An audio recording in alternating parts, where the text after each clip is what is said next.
This is a little bit different video than I usually post. This is a live pedal rig rundown for a ROJAH. I recently slimmed down my pedal board to this highly portable live rig that you see. Almost everything fits in this cheap ammo case I got at Walmart. And it in turn with my cables fits in like a standard satchel bag, so it's very transportable. And almost everything I had already had lying around. So first up, this is a cheap cutting board that I got in like a Christmas like pepperoni and beef stick pack. I added these little tread things on it. You could buy at a hardware store. They're just stickers. They keep it from sliding around. And on the other side, I had a big roll of dual lock I put on here. This little thing is just for some cable management. So this is the basis for it. And I had this Behringer 2-input interface lying around. I had upgraded to like the 4-input one. So I just added some dual lock to it. And this is where I plug my guitar rig and my microphone into. And an important thing about this is both the outputs are TRS. So they're both balanced outputs. And it doesn't need its own power supply. So this is the first element. Goes down on here. Now the brains of the whole operation is a Raspberry Pi 4. This I had lying around because I used to build these retro gaming consoles, and these are great for that. Maybe not so great for what I'm doing right now, especially with the price of the new Raspberry Pi 5s. For the same amount of money, you can get a much more powerful personal computer that's about the size of everything here, but had this lying around. It seems to be working out thus far. This runs Reaper, which runs my backing tracks and also runs MIDI to my pedal, and it runs my vocal processing. So that's kind of the brains of the whole operation. Next up is I have this is a cheap DI box. This is for front of house. So the first input on this is mono. Live sound is mono, so I have a mono feed going right to the front of house to this.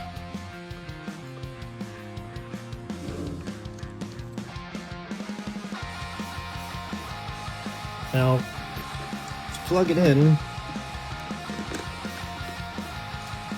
I have a few just cheap patch cables you get for any normal kind of pedal bay. A couple of exceptions.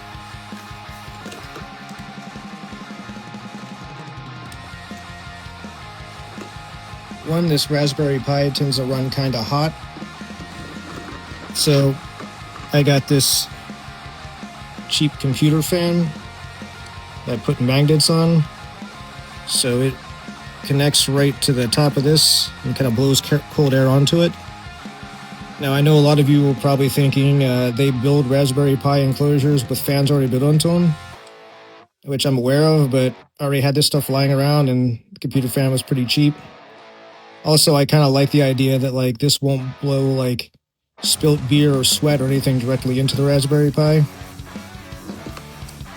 This is a balanced TRS to XLR cable that runs my in-ears, so this goes into my second output.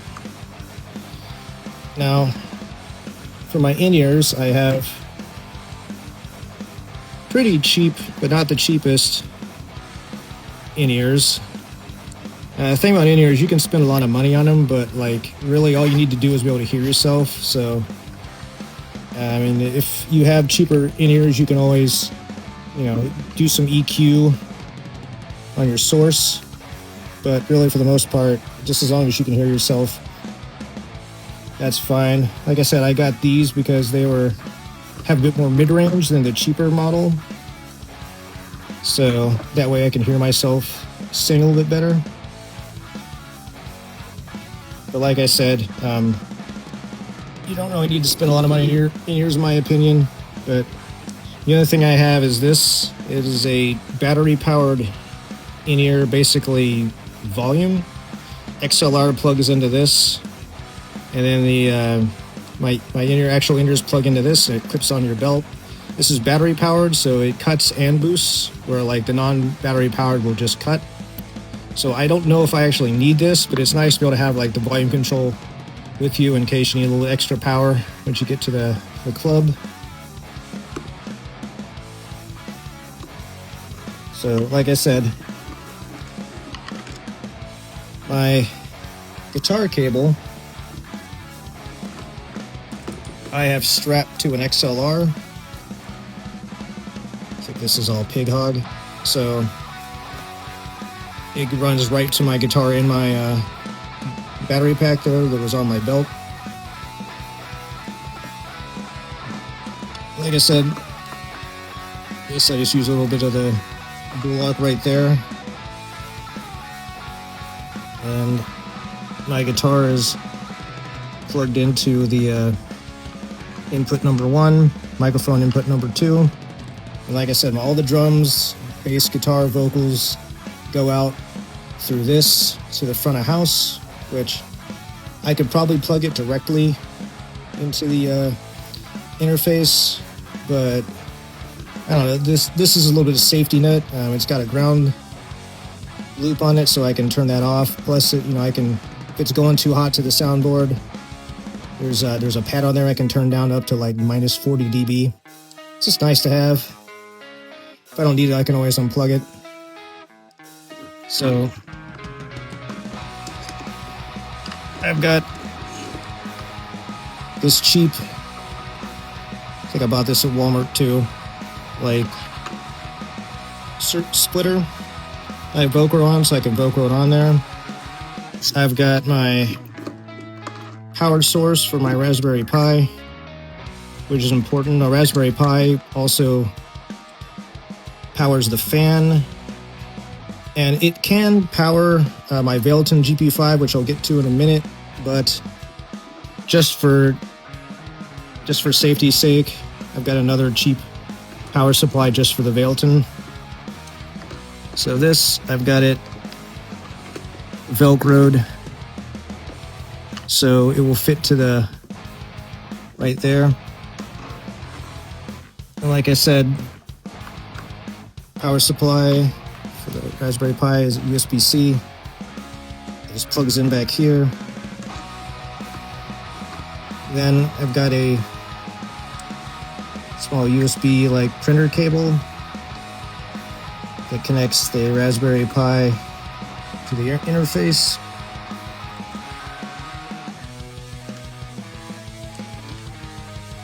And I've got a small USB-C cable, which I use to send MIDI commands to the Veilton.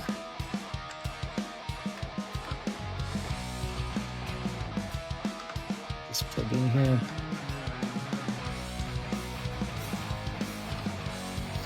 Now, the most important part of this rig, and the whole reason I did this, is I've got this for myself for Christmas. This is a Veilton GP5. Now, this takes the place of about 4 pedals. In used, you can get these for about $60. And brand new, they're about $80, which is about the same price as tuner pedal, which I also use this for. So this runs NAM captures and neural amp modeler captures. So I have my entire rig captured on here. And I don't really use effects, but whatever effects I need, the effects in here are good enough. Like occasionally I use a little bit of chorus, I use a little reverb. So really I've only got 2 NAM captures. I've got my lead sound and my rhythm sound. And for my clean, I just switched to my neck pickup, which has a bit lower output, so it's kind of like turning down the volume on your guitar. And again, Neural Amp Modeler does a really good job of emulating kind of tube amps. So normally my rig is I've got an SD1 into like a Marshall, into a cabinet with some EQ and some reverb. So this takes care of, this replaces all that, and it's just one pedal. So, and this, since I'm using backing tracks, I can sync the MIDI commands to the backing tracks, so it automatically switches, from like rhythm to lead. Although if for some reason the MIDI doesn't work, I can, I've got a program that I can just switch on from my standard rhythm sound to my standard lead sound. But like I said, I've got a couple songs I might use a little bit of chorus, a little bit more reverb, or one I've used like an octave, but I can kind of do without that if there's an emergency. So, like I said, this gets its own power supply, just so I'm not overloading the Raspberry Pi, which is probably my biggest concern with this rig. I've got plans to expand this rig into more of a rack-mounted unit in case I start getting more musicians to play with me live.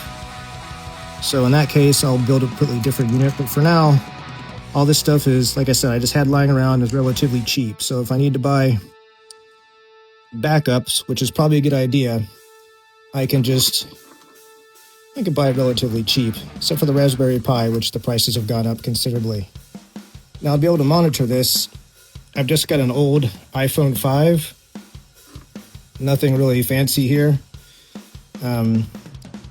Reaper actually has a function where you can remote control Reaper through a browser, as long as whatever machine you have running Reaper and whatever machine you have running the browser on the same network. So yeah, just with a standard browser, you can actually remote control Reaper, and you could also remote control your in-ear feed. That's something you kind of need to do on the fly. Like I said, if I had several other musicians that were all on the same system, instead of me having to go through and manually program all their in-ears, they could just do it themselves on their phones if they wanted to. So, like I said, I'm using my Raspberry Pi as not only my backing track runner and my vocal processing, but it's also my Wi-Fi hotspot. So, just to keep this powered, plug it in here, and you can plug this into the Pi. So that way I can, start and stop the set if I have to. Oops, forgot.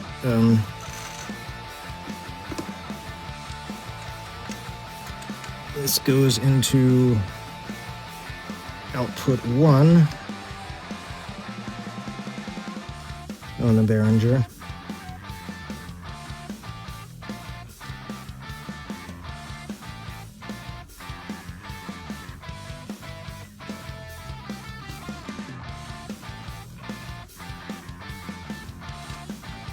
So yeah, this is the current live rig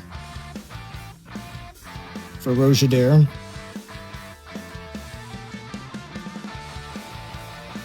Like I said, I plug this into my in-ear, and this into the Ableton. That goes to my guitar. And this goes into my in-ear battery pack.